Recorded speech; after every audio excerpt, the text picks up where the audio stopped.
Hello, good morning. Tuesday morning. Time now 7:30. I'm heading up to what is going on here? I'm heading up to the other side of some part of Leicester, near Leicester anyway, and myself organised. Dash cam is running, clearly, because I'm talking to you. I'm in the red line. I stayed in the yard last night back in Southampton, but I came up here, had a 15-minute break, and let everything fire off a minute.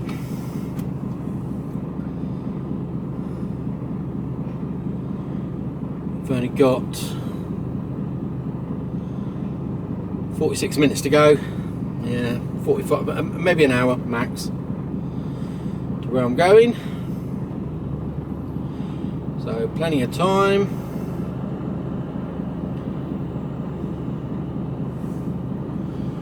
Sure, everything going. And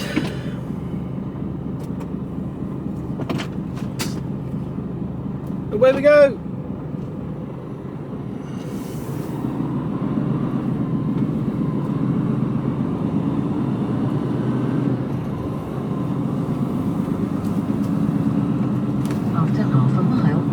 On the roundabout and take the third exit, M1, towards the north.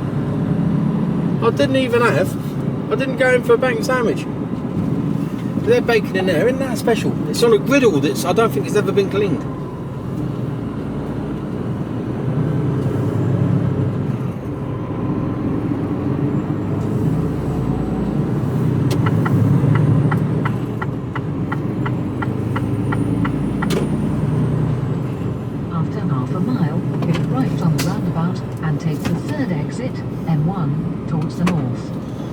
Towards the north. 1 million square foot. Jeez. Just looking at the sign that said in there for the Panettone Park. I thought Panettone was Italian chocolate cake. I don't know. That's me biscuits you can hear rattling.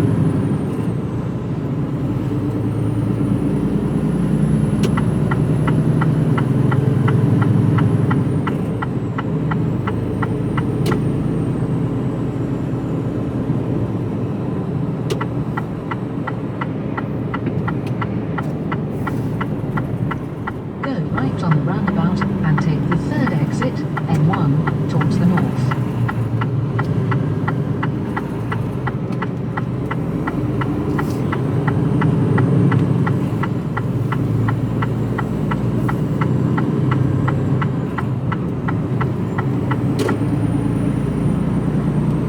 Putting up the M1.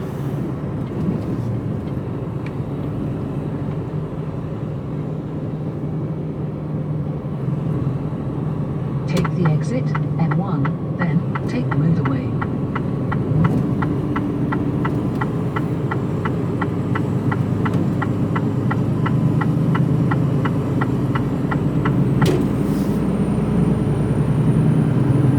Well, let's concentrate and get on the rear a minute. So,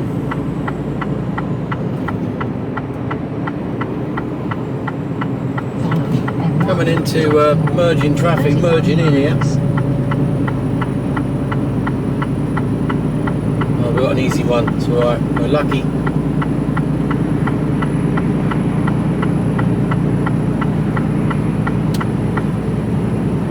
Okay, so I'm going to talk to you about the truck I'm driving. Yeah, a bit of trucking information for you. This is a new Mercedes-Benz Actros, which I've had from new. I only had sort of 300 odd kilometres on it when I got it, sort of delivery mileage plus a bit, so nothing really. So I'm its first proper driver. I had an old Actros, 67 plate, and I I got hold of this back in February, I think it was. It's got a mirror cams, and people seem to have there's really Marmite. People either like them or they hate them, you know. And I personally, I like them. I do. I think they're really good. I haven't had any issues with them whatsoever. I think the quality of the picture is pretty good.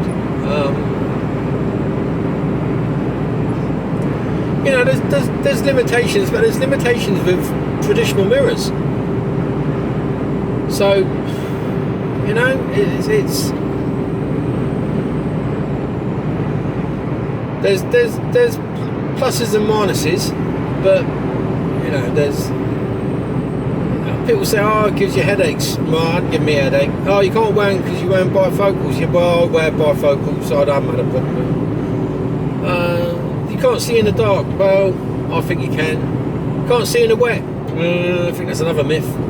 Do you know what I mean? People like to make excuses, and half the people that moan about them haven't driven one. That's the other thing that I've found. And it's the same when people say, oh, I'd never drive the Merc. I'd never buy an Actros. The gearbox is shit. Well, the old gearbox wasn't brilliant. But that's not to say that this one is, because the gearbox on this is absolutely superb. Not a problem at all. It's not like the old one where you used to come up to a junction and then you didn't know which gear it was going to go into, and then it would select a gear and then it would change its mind and select a different one, and by that time the opportunity to go was lost. It was, you know, this one doesn't suffer that same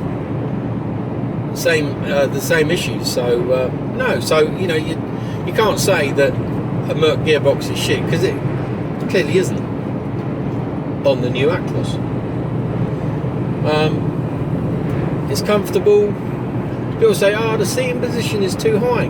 Well, lower it down a bit. I can lower it down. No, I don't know. I mean, if you're 6'7", that might be an issue. I don't know, but I find it very comfortable. The driving position is fine. Everything's adjustable. Good lumbar support in the seat. Steering wheel moves wherever you want it to move. It's yeah, I don't have any issues. Armrests on both sides, like sat in an armchair. So I don't have an issue. Where's he going so slow? Come on, man.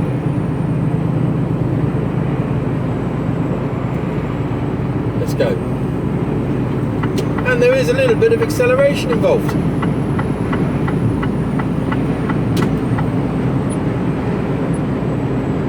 As demonstrated, yeah.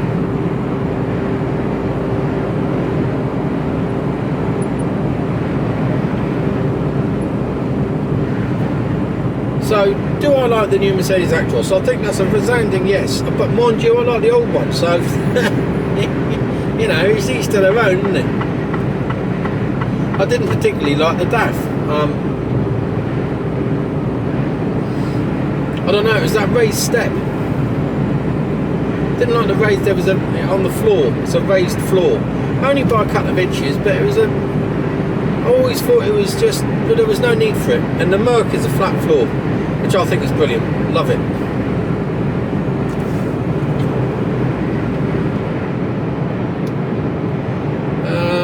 Well, so the ride. The suspension in the old Merc was a bit harsh. You know, I'll give it that. You could lose a couple of fillings, and then you could be, you know, you could be thrown around a bit. You know, the amount of times until I built a solid wooden oak plinth to house my coffee percolator. The amount of times that my percolator went flying before I got it mounted was unbelievable. You know, there'd be carnage in the cab. Everything would be flying everywhere. Even the top lockers, the doors would sometimes ping open and stuff would fly out. So that has been addressed as well, and it's really, it's a smooth old ride. You know, the bumps that I used to hit on the A34, where everything used to go flying.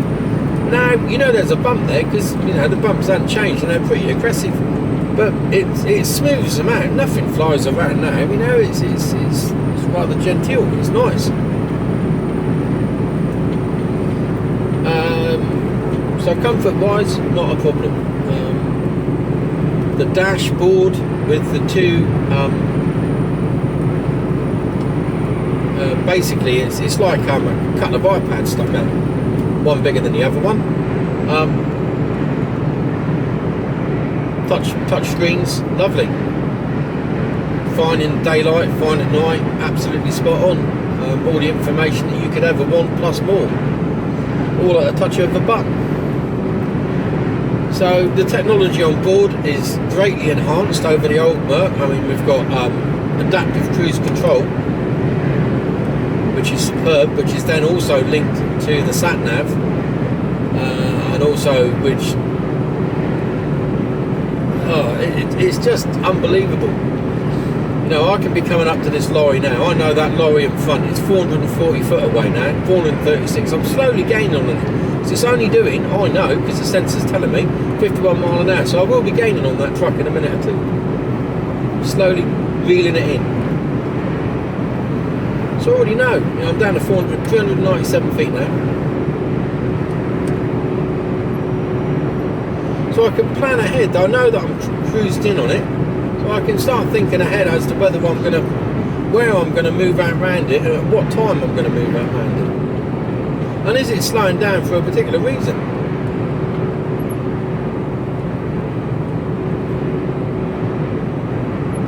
But if I get up close to it, I'm set at 53. As I get closer to it, it'll stop at a reasonable distance behind it and then slow me down automatically without me having to do anything. So it's not like I can, you know, crash into the back of it, which is a brilliant safety feature.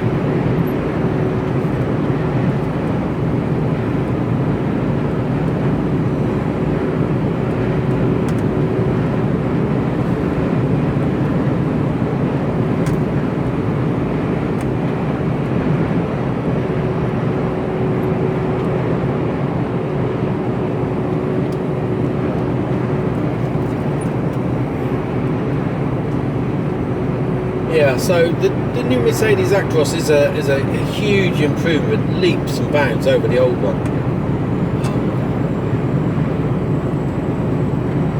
I love it. I really do think it's brilliant, and it's good to live in. You know, I live in my truck. I spend more time in my truck than I do in my home, and you know, for someone who spends so much time in their truck as I do, you know, I get into the truck either Sunday night or Monday morning, and I don't leave that truck until either Friday afternoon, Friday evening, or Saturday morning. Sometimes I'm out Saturday morning, sorry, and then sometimes I'm out Sunday morning with only having 24 hours off. So I spend a huge amount of time in this truck.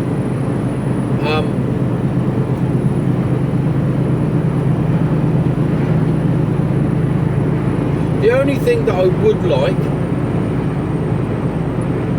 would be a drop-down sun visor. It's the photographers. I bet they don't photograph me. They never do. It's the spotters. Maybe they will. No.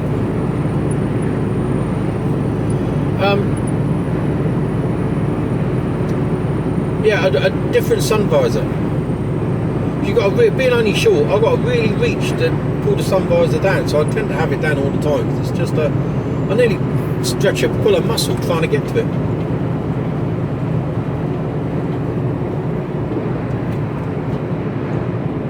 So we've closed right up on this truck now. We're 150 odd foot away. He's doing 49 mile an hour. So I'm looking for a space to get by him, I think.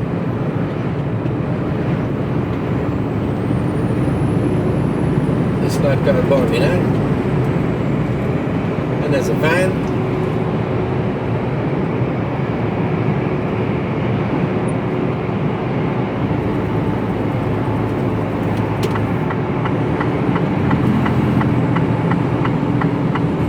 This lad is not letting me out.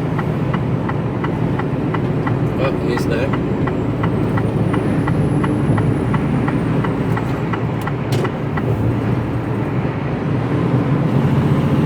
He ain't got much of a headache board on the back of that truck, has he?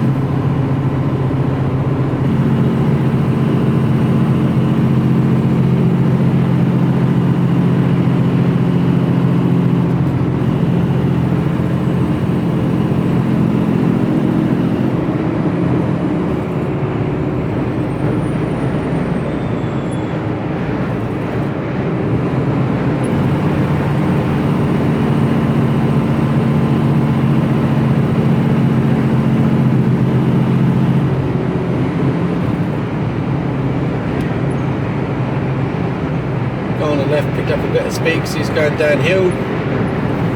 Come on in then, my son.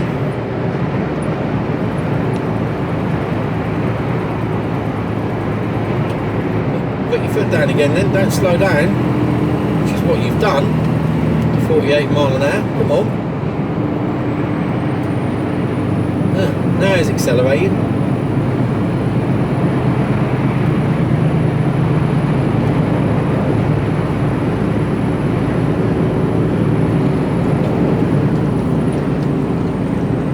We're finally clear. He's now doing 56 in front, he's 141 foot away. You know, it tells me all that information and he's still pulling away. So I know he's not going to cause me any bother. Just going to keep on going, get past him, pull back in again. Get a bit of flash.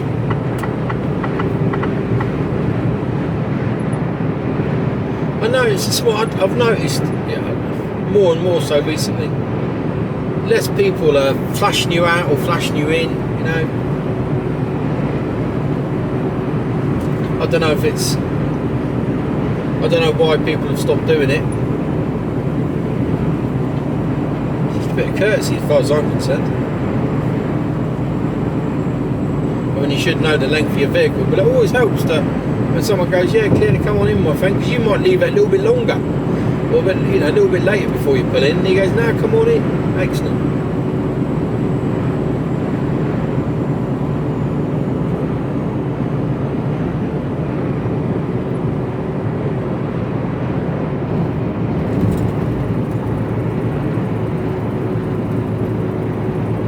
We've got somebody else doing 50 mile ahead, 50 mile an hour ahead again now.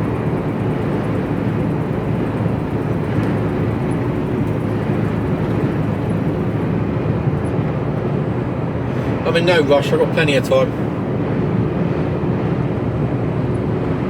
Picking up speed again now. So the bloke I just overtook is now found some speed from somewhere and decided to overtake me.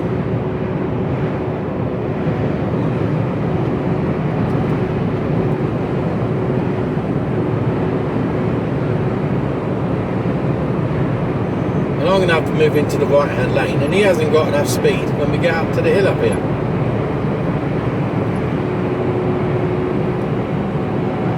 I'm just going to let him carry on for a minute, and I'm going to pull out.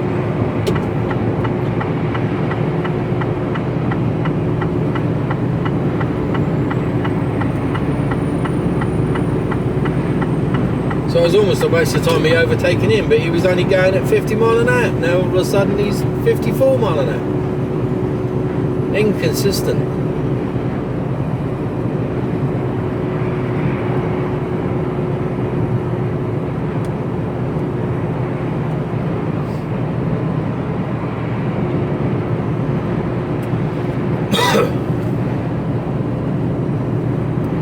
The Actros, it's a high cab. You know, you're higher than most. When the Volvos sit down on their arses, you know, you've only got about 3 steps to get in. You know, you're quite low. But these have a real high vantage point, if you like. Certainly makes the track look a lot bigger.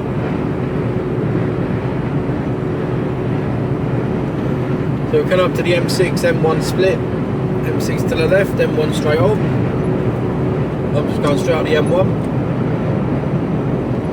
17 miles to go before I turn off.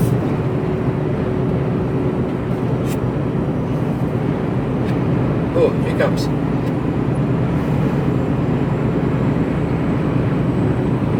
See, here's a Volvo going by me now. I think.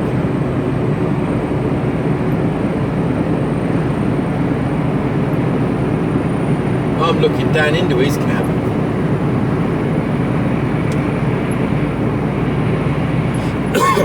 Got a 45-foot box on.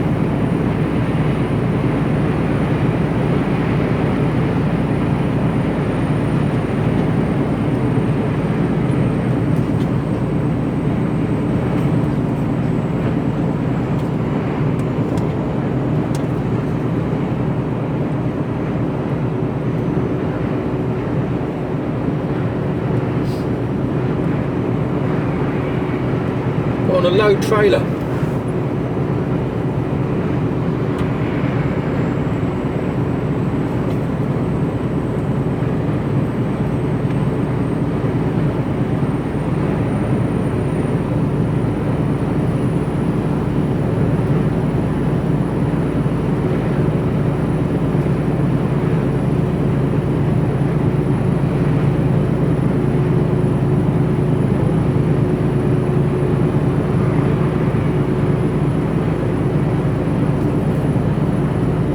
So today we're pulling 9 mile to the gallon.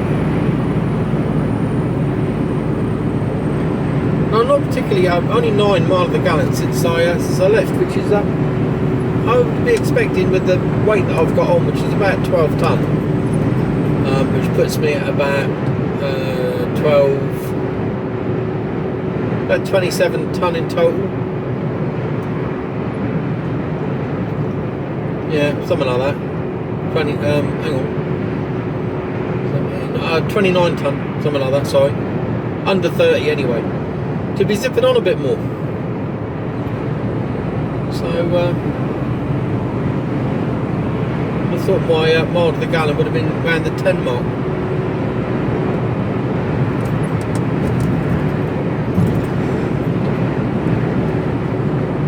Doesn't feel particularly heavy from a standstill, but you know, they can lie about the weight of the boxes.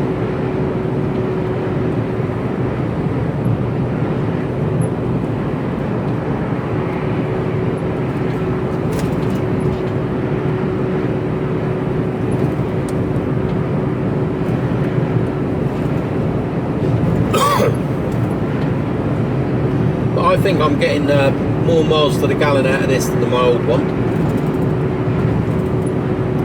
I think I'm averaging. I'll be able to tell you. My averaging.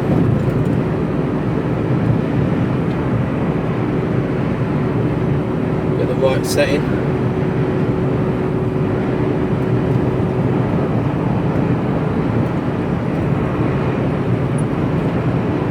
.3 mile to the gallon. Over since I've had the truck, which is 22,642 miles.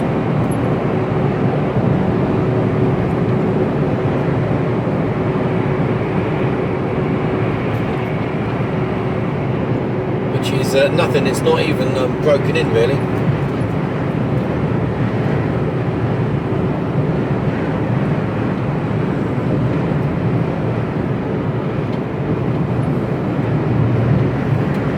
Come in then, Malcolm. Just going to sit out there. There you go. See if it says thank you. No.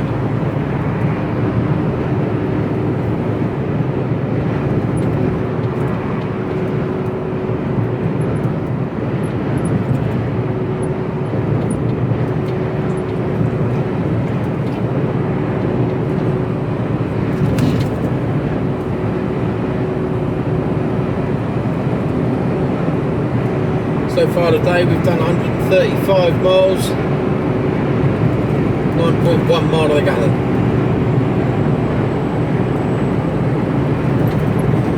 Been on the road for nearly 3 hours, I've had a 15-minute break, just over.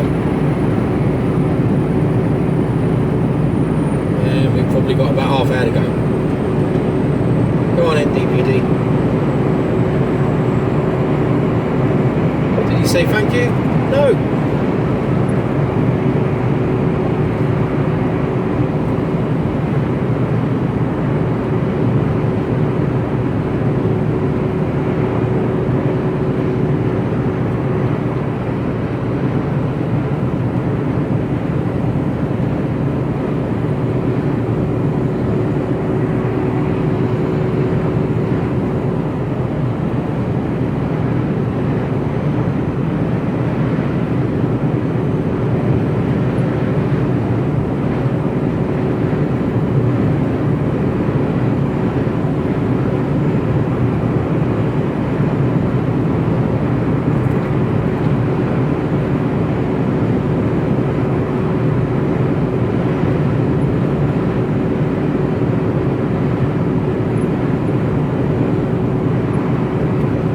So we've also got an eco support system on this. It's not like fucking fresh air or anything and growing fucking vegetables.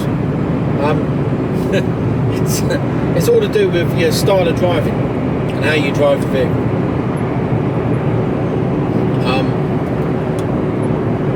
And it's a percentage out of 100%, obviously. I'm currently at 94%, which I think is pretty half decent. And it measures your acceleration, how evenly you accelerate, your braking, and your coasting. Well,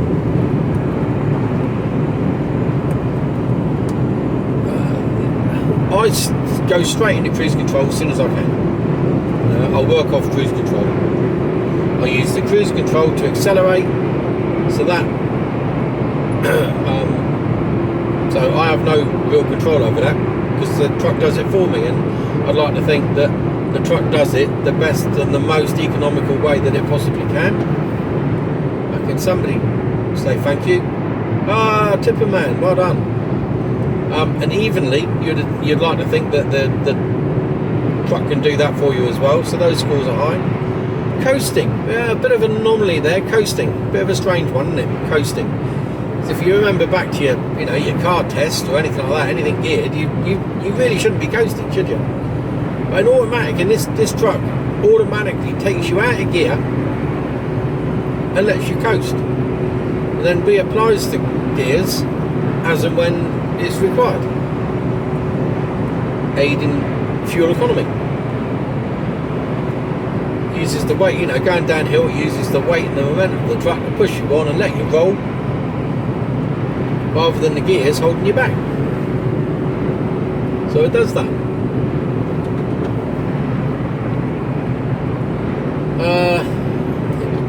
You're relying on the system to make that happen, but you've got to rely on the system to make it happen, haven't you? Well, the 95% eco score now. And braking, it's how harsh you brake, how heavily you brake. And again, with this truck, it does a lot of the braking for you, so you'd like to think that it creates a safe braking system and pattern for you.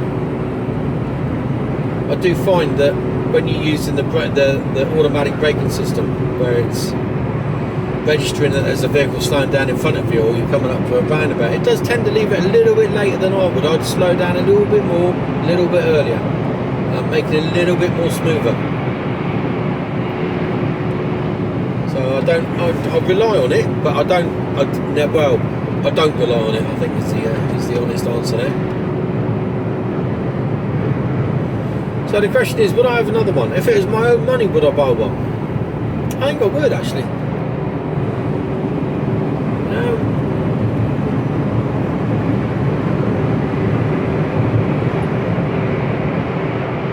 Are they reliable? Well, what have I had so far with it? I've had a tacho issue, but that's you could have that in any vehicle,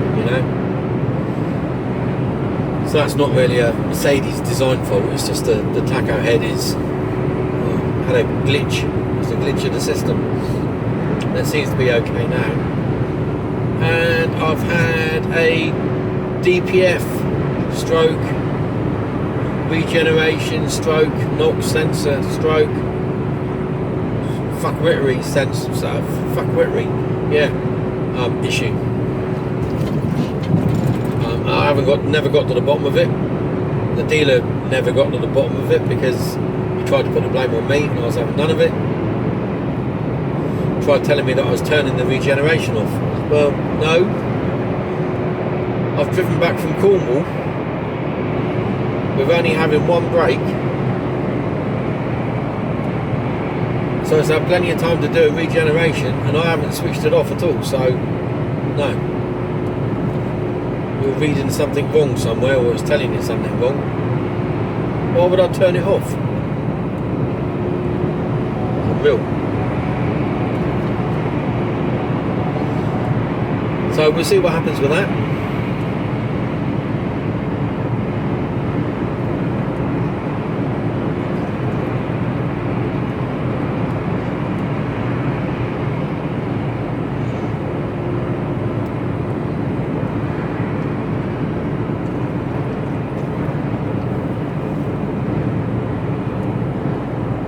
classic Range Rover Mark 1 just went down the other side of the road there in blue. Don't know whether you caught that. Looked quite pretty. Looked in excellent condition. Two-door.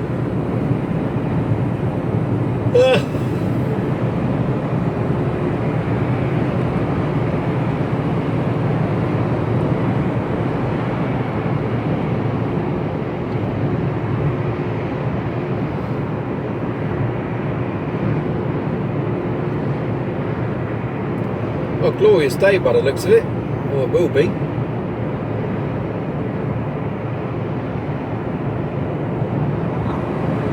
It's supposed to be quite warm, I think, today.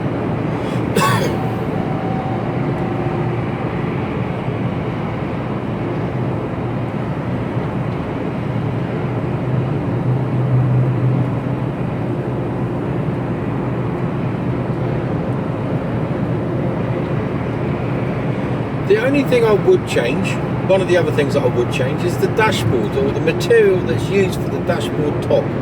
It's like it's plastic, but it's like got a crinkly effect, and it's a massive dust catcher.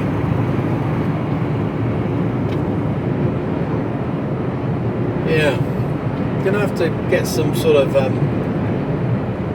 dashboard cleaner, because it is black. It's got that much dust in there. It's like it creeps into the little cracks that it's starting to look a bit white in places, which is ridiculous because we go to some dusty old places.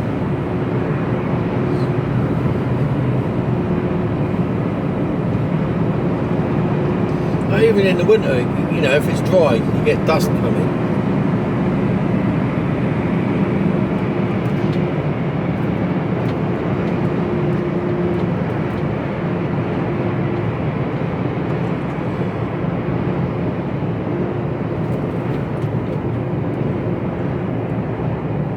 Said thank you.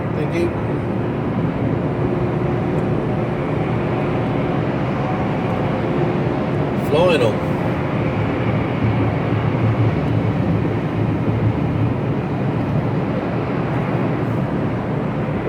So I'm in no rush today.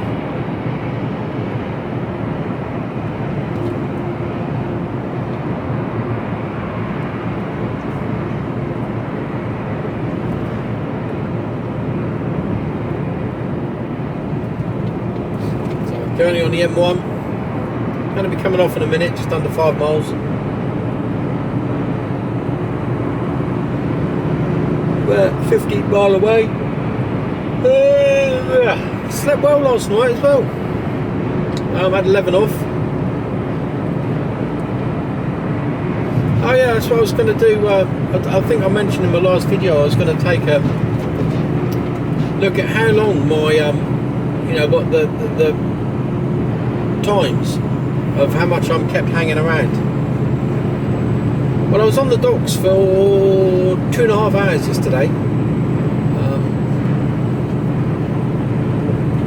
and you normally you allow an hour a box, so I was overtime. But I'd made up some time during and I had to wait a bit beforehand. I had to wait 15-20 minutes to get a booking slot anyway when I got down to Southampton, so that was added time. That was wasted, as far as I'm concerned, wasted time.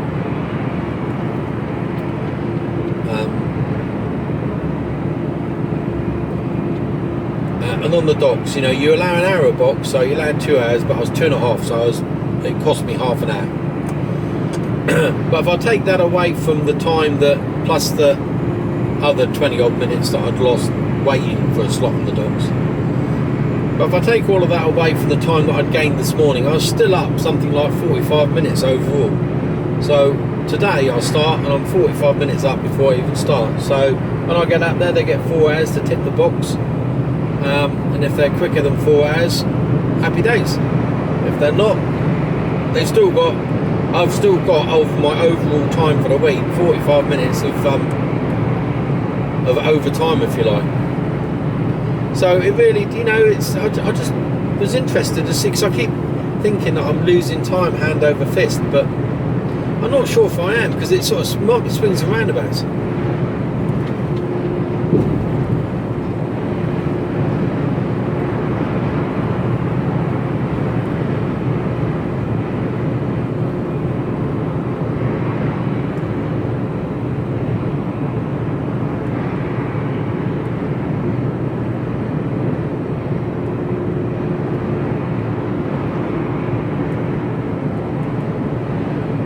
So on my day off on Saturday, I'll be charging back up this road to pick our daughter up from Nottingham University. Just what you need when you've been driving all week. Things you do. Things you have to do. Oh well.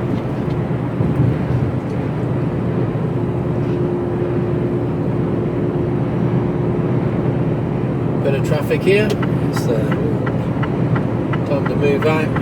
Then come on through.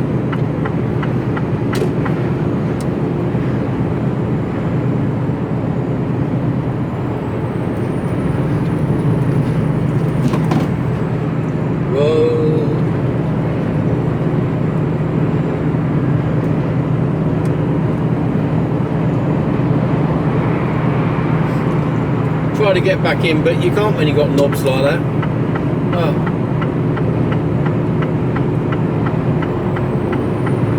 No, you pull out to let everyone out, and then they just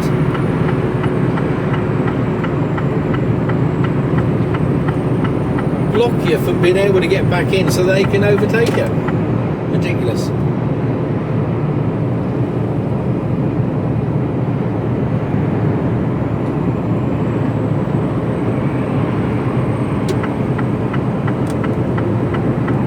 Over, nobody there. I'm coming off at this next one. Slow traffic on A607. Traffic jam ahead between A607 Custom Lane and Craftsman's Way. 3 minutes delay. 3 minutes. We can cope with. We can live with 3 minutes. 2 miles. Take the exit 21A A46 towards Leicester. Oh, this is where there's two 21As, isn't there, I think? Because that helps, doesn't it?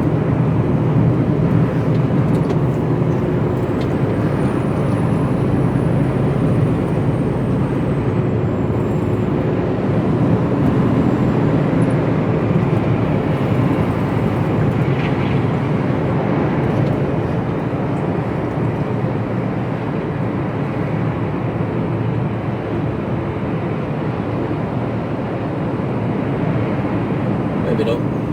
Can't remember. Stay in this lane anyway.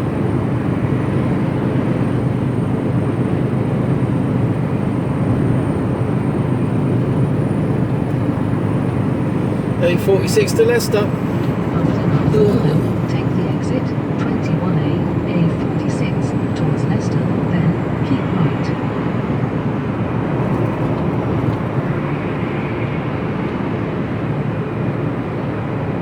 Take the exit 21A, then keep right.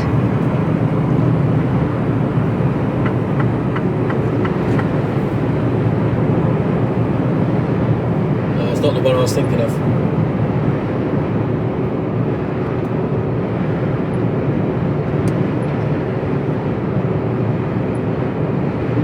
After a quarter of a mile, keep right.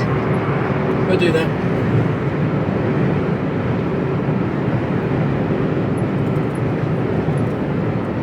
Keep right.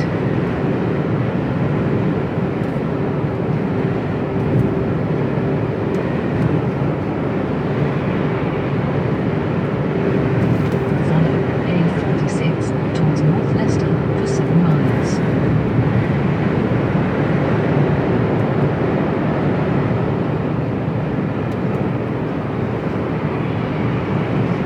I think I've got time for a biscuit. Biscuit for a biscuit. Oh, they're all crumbling. Oh, that was a waste of time, wasn't it? Oh, you wankers. And there's a car coming. Look, how fast is he going? And braking. He was well ahead of me because he just put his foot down and nailed it and he'd have been passed. Dickhead.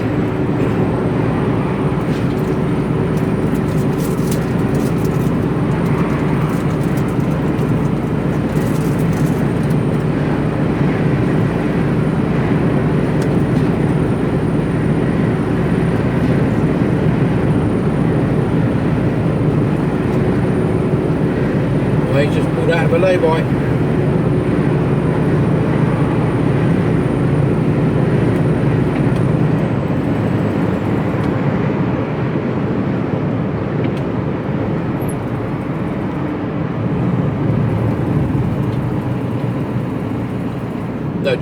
pulling out. Too much.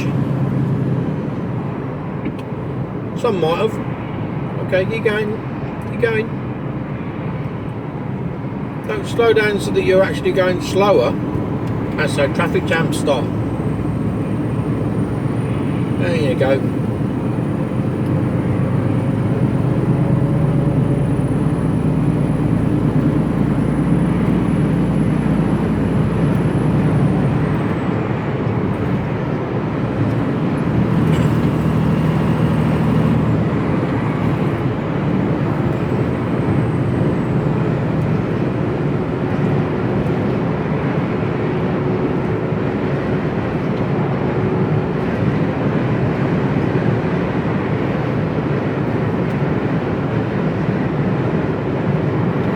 Going into the sun now, so I don't know how much you're going to see.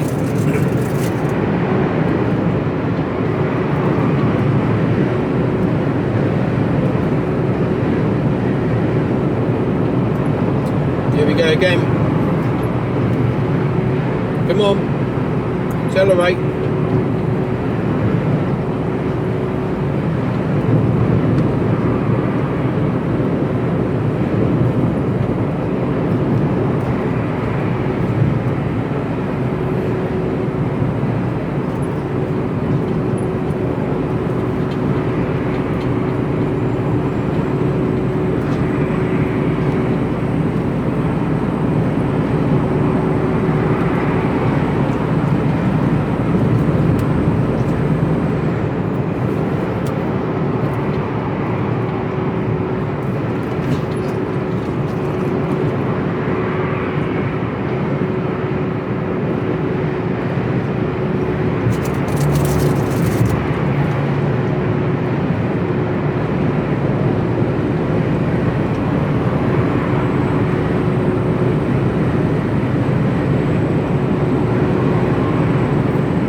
How do I know where those roads are?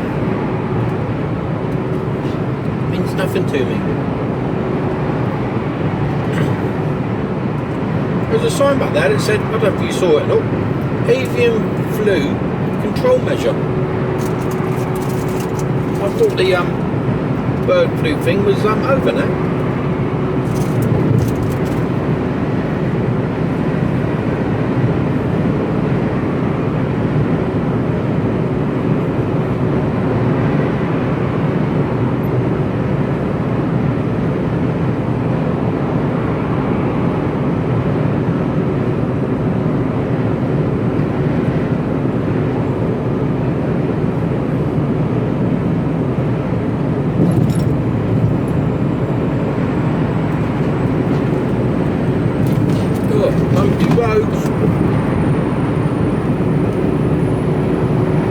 I'd have lost a filling in the old Merc.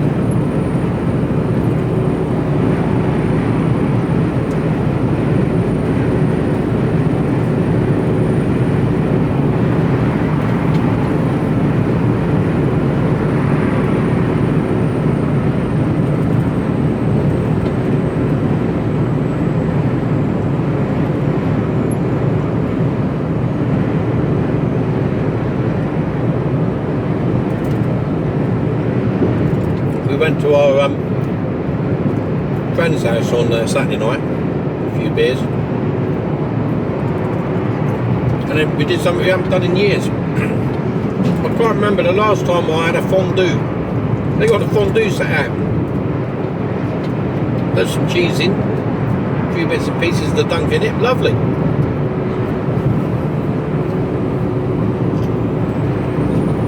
When was the last time you had a fondue? That was quite fun.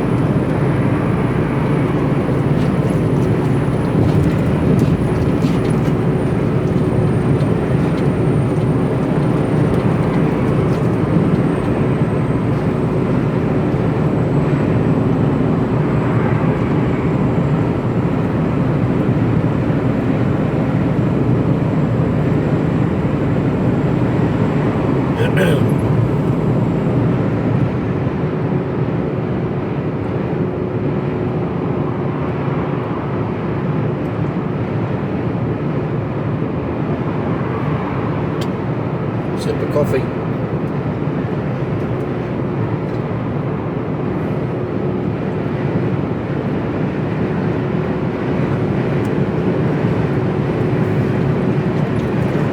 It was the new coffee day in the house the other day. What day was it?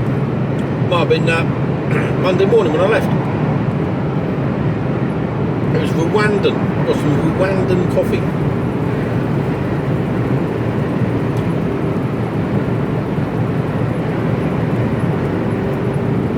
Come on then, accelerate. There you go. Quite simple, isn't it?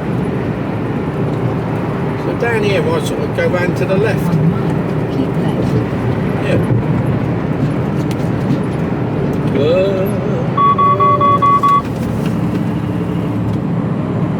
There you go. Fuck Whitby at its finest.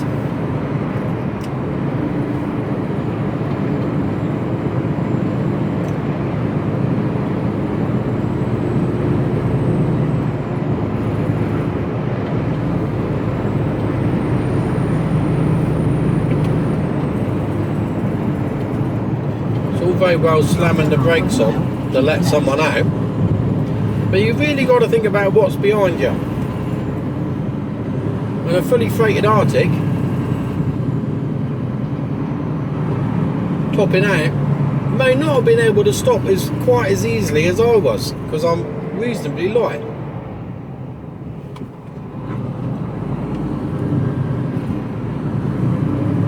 So before you do things like that, you really should be looking in your mirrors to see what's behind you.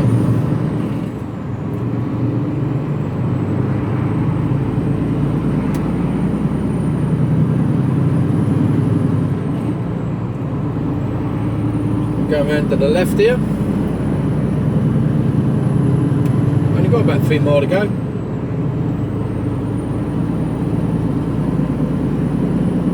He's right up the sun in our eyes for a couple of minutes. After 300 feet, keep left. So it's just filters us on round. After 3/4 of a mile, take the exit A607 towards Melton Mowbray.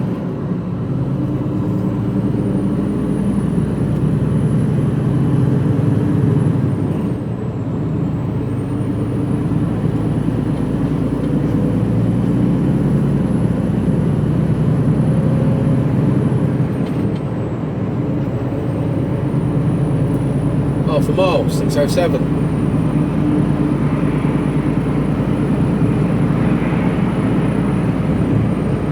Melton Mowbray, there's that. After half a mile, take the exit A607 towards Melton Mowbray. That's pork pie territory, isn't it? I'm not a lover of pork pies, funny enough. Yeah, never. I can't do the pastry. Take the exit.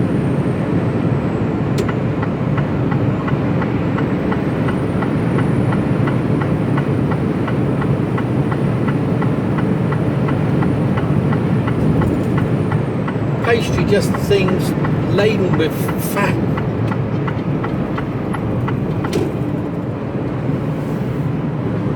After 1/4 of a mile, get right on the roundabout and take the second exit A607 towards East Coscote. East Coscote, bit of one.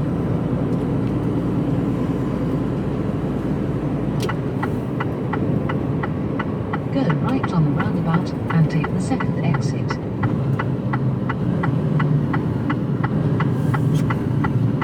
Which is up round here. Let's get over to the left. Take it nice and steady.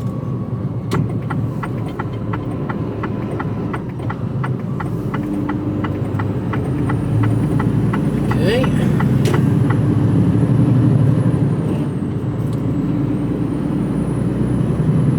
Mile and a half.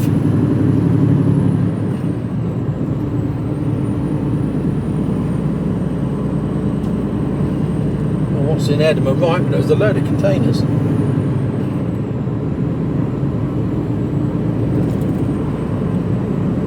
that's the way I'll come back this way, straight onto the, straight off the junction there. The second exit A607 towards East Coscote.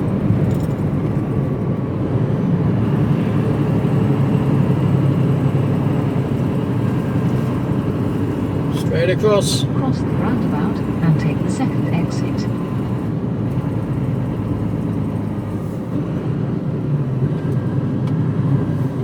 Good to go.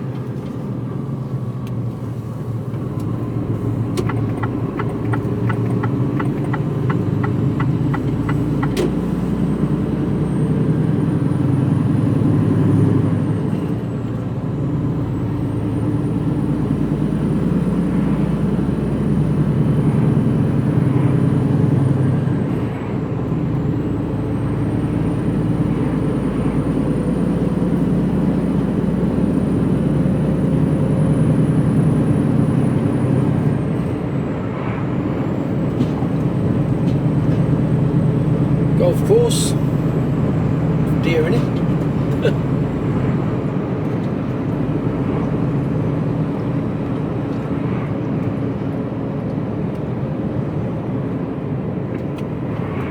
I've got to turn left in a minute, so I'm not, whatever this traffic is, I'm not going to be stuck in it for long. Got some big plant nurseries over to my right, you won't see those, but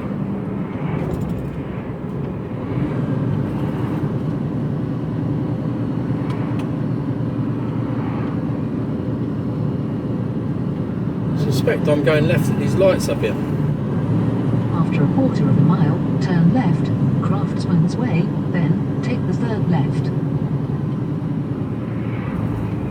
Not entirely sure about that, but we'll have a look. Third left, don't know.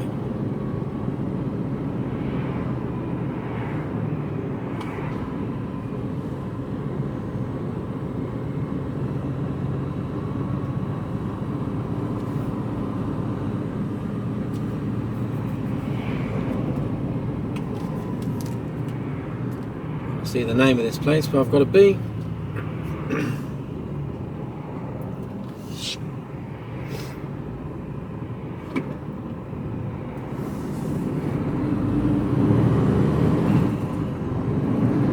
Half the time it's fairly small industrial units here, and half the time they won't have the correct name on, but I do have a unit number. So East Scott Industrial Estate, that's the one.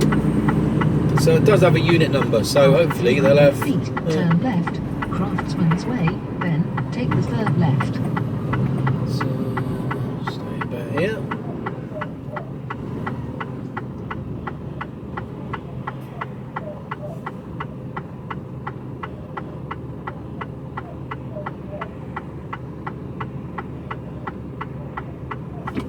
There we go.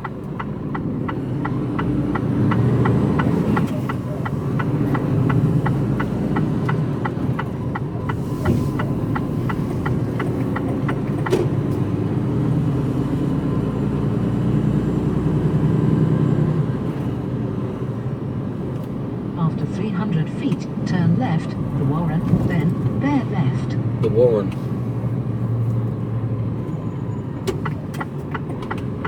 Turn left, then bear left.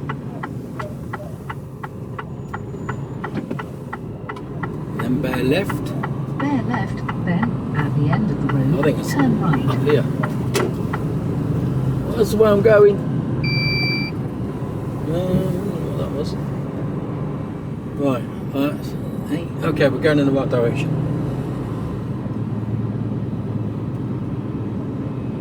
I think what I might do is pull up and park here, and then I can, I think,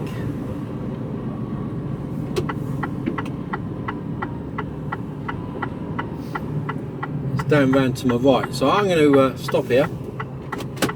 I'm going to have a little wander.